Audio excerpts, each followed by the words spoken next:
Entrevistas en Huerquén. Hola y bienvenidos a una nueva edición de Entrevistas en Huerquén.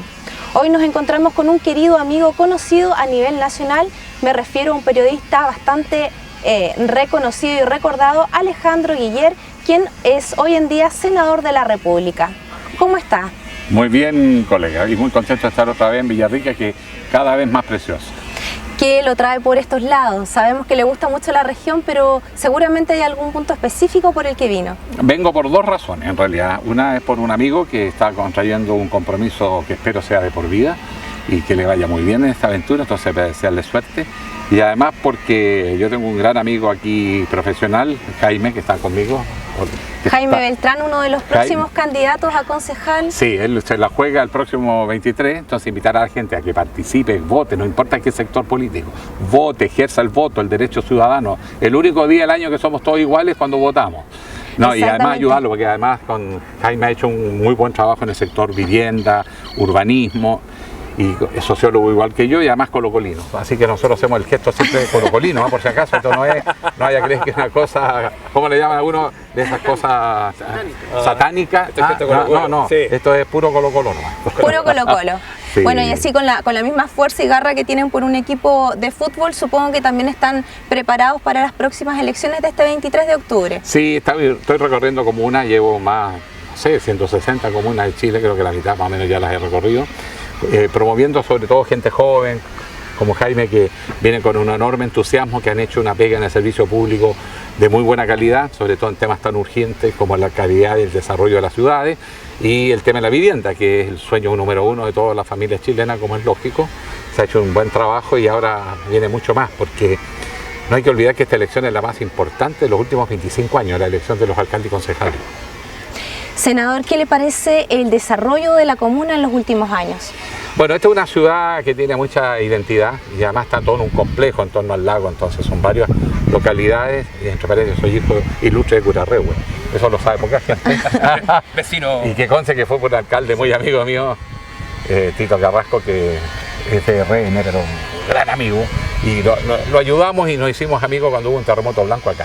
Es un complejo turístico, uno de los más maravillosos de Chile, sin ninguna duda, con además estupenda infraestructura, pero tiene que seguir progresando. Y yo decía que estas son las elecciones de alcalde y concejales más importantes de los últimos 25 años, porque los que ganen, o sea, ustedes, los concejales con los alcaldes, les va a tocar desarrollar el nuevo ley de plantas municipales, que significa que muchos trabajadores municipales, que hoy día están a honorarios, por ejemplo, van a poder ser a contrata o incluso pasar a planta. Y también se va a poder contratar más profesionales según las necesidades de cada comuna. Ejemplo, si acá tienen problemas de salud, que lo tienen, sí. Necesitan trabajar. Ustedes me estaban comentando sobre salud básica, primaria, ¿no? Sí, sobre todo el tema de atención, médicos especialistas, consultorios municipales, todo el funcionamiento. Para mí la ley de plantas municipales va a ser clave, sobre todo para atención y contratación de nuevos profesionales. Exactamente, bueno, esa es la razón, que hay suficiente para votar. Y segundo, porque es parte de una cadenita que es la descentralización. Como usted sabe, hace un par de semanas atrás aprobamos en el Senado la elección democrática de los actuales intendentes que pasan a llamarse gobernadores, regionales, pero ya no lo va a designar la presidenta o presidente, sino que los va a elegir el voto popular. Y eso va a iniciar un proceso de descentralización en Chile, que esperamos que sea, ojalá, a partir del próximo año, para que las regiones comiencen a tomar parte de las facultades y atribuciones que tiene el gobierno central. Santiago concentra mucho poder en muy pocas manos. Nosotros queremos que cada región se dé su propio buen gobierno, trabajando los alcaldes, los concejales, los dirigentes sociales, vecinales, empresariales, laborales, todos trabajando por un proyecto armónico de región, donde además las comunas dialoguen entre sí para que no pase que la comuna grande se come a las medianas o pequeñas y sea integral el desarrollo. Entonces la descentralización, que ya va a empezar a entrar en marcha, también es muy importante, y vamos a tener que tener gobiernos regionales y gobiernos comunales mucho más fuertes. Entonces eso nos permite combatir el centralismo que nos agobia a las regiones. Así es. Senador, y pasando a otro tema que está sonando bastante últimamente a nivel nacional, sabemos que hay un proyecto de ley en el ámbito de la educación que habla acerca de que los escolares ya no lleven más tareas hasta su hogar. ¿Qué le parece esto? ¿Qué opina usted? Mira, yo no quise votar ese proyecto porque encuentro medio bizantino. No me parece que un tema como las tareas que el colegio le encarga a un estudiante sea materia de ley. Eso debe ser una regulación, en todo caso, a nivel de Ministerio de Educación, pero sobre todo tiene que ver con el proyecto educativo de cada colegio. Es meterse en facultades de un colegio, porque si un colegio va a poner como sello, por ejemplo, el desarrollo del deporte o de las artes, bueno, los artistas estudian mucho.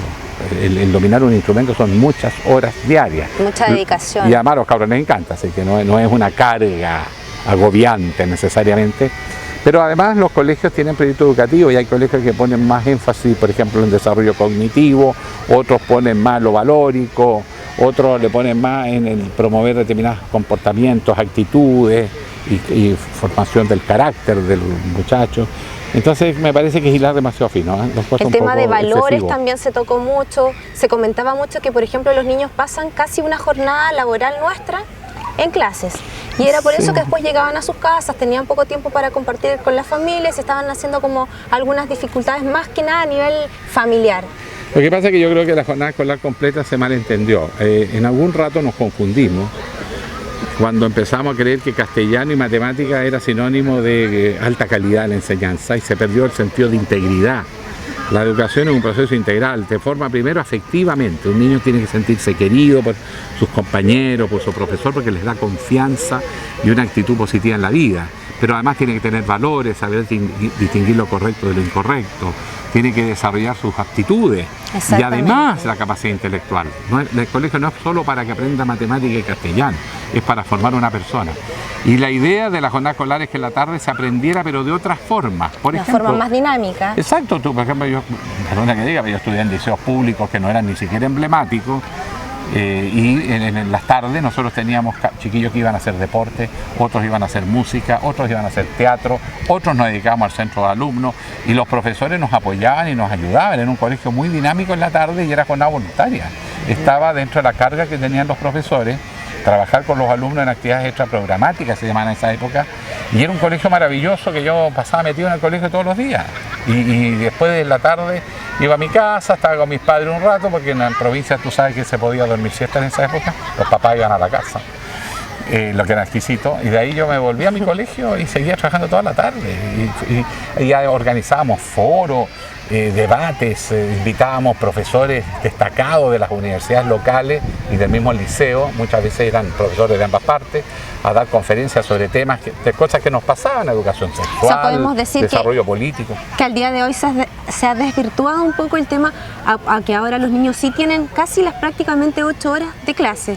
Son muy poquitos los colegios, por lo menos acá en la región, que tienen actividades recreativas para después, o un tema de deportes, o de música, o de arte. Se enfocó netamente a un tema de materia. Claro, materias y además en aula, en la sala de clase, con la exposición del profesor. Eso es un error, porque los métodos de enseñanza modernos son mucho más interactivos. El muchacho tiene que jugar un rol. Y por ejemplo, tú puedes enseñar disciplina, capacidad de manejo de conflictos, de frustraciones, esfuerzo compartido, trabajar cumpliendo funciones múltiples, haciendo deporte, pero un deporte dirigido por el profesor, pues no así pichangueando toda la tarde. Exactamente. Y lo mismo pasa, por ejemplo, los muchachos que tienen vocación por la literatura, de un taller de literatura en el colegio, donde escriban o donde representen personajes en obras de teatro, hacer los colegios más interesantes, más dinámicos, y para lo cual además hay que motivar a los profesores para que nuevamente les demos el reconocimiento que merece por ser profesor y los estímulos para que él vaya más allá del cumplimiento de un programa. Esa es la gracia de la nueva educación que tenemos que impulsar para el siglo XXI, que por lo demás tiene mucho de clásicos, y es recuperar cosas que se perdieron en el camino, confundidos de creer que la enseñanza es solo aprendizaje cognitivo y es en aula. Hoy día el colegio tiene que ser toda una revolución de novedades. Tiene que ser entretenido, apasionante, individuador, esa es la idea. Ahora, senador, entrando un poquito más en confianza, le quiero hacer una pregunta muy directa. Pregunten directo y indirecto también. ¿Será el próximo presidente de Chile? Me gustó esa... No, lo que pasa es que ahora estamos en elecciones de alcalde y concejales, y yo creo que ya nos queda una semana y después vamos a tener que empezar a conversar todas las partes programáticas que le vamos a proponer al país, y eso nos va a determinar las coaliciones. Porque si un partido político puede ser distinto a otro, pero si tienen un programa común, confluyen. Si no tienen acuerdo en programas, se disuelven las coaliciones nomás, entonces tenemos que asumir eso. Entonces la pregunta es si estamos en condiciones de llegar a un gran acuerdo y ojalá más amplio que lo que es la nueva mayoría. Yo creo que hay muchas reformas que son bastante transversales en Chile. Por ejemplo, la descentralización o la revolución en el aula, o sea, cambiar los colegios para colegios del siglo XXI. Todos esos temas van a requerir nuevos consensos, nuevos acuerdos. Y va a ser una etapa muy bonita en la historia de Chile, con muy pocos recursos, sí, porque vienen años muy difíciles, más que este, incluso. Pero se pueden hacer cosas mejorando la gestión. Y después yo creo que vamos a estar viendo quiénes pueden ser candidatos presidenciales. Hay que echar una miradita a las encuestas y de todas maneras hacer primaria, que es el mecanismo democrático que los partidos se han ido dando progresivamente. La nueva mayoría lo viene haciendo del tiempo de Frei y Lagos. ¿Recuerdas que fue el segundo gobierno de la Concertación en esa época? Entonces yo creo que eso hay que definir el mecanismo. Y ahí todo el mundo tiene que estar disponible porque todos tenemos que asumir la responsabilidad que nos caiga, que no necesariamente ser candidato, dicho sea paso. Todo es tiempo entonces de análisis, de ver análisis y ese tipo de cosas para ver si lo podemos tener como presidente en los próximos años. Oye, a mí me encantaría invitarlos a participar en lo que viene de la parte programática, porque la tendencia siempre es que todo se negocie en Santiago y lo haga un grupo intelectual. Yo creo que la gracia es que sean propuestas que surjan desde las regiones y yo creo que hay talento sobrado para hacerlo acá. Por ejemplo, la nueva política del Estado de Chile para los pueblos indígenas. Cómo avanzar hacia no solo el reconocimiento constitucional, a la valorización de su cultura, de su historia, de su identidad, de sus formas de vida, también de su economía.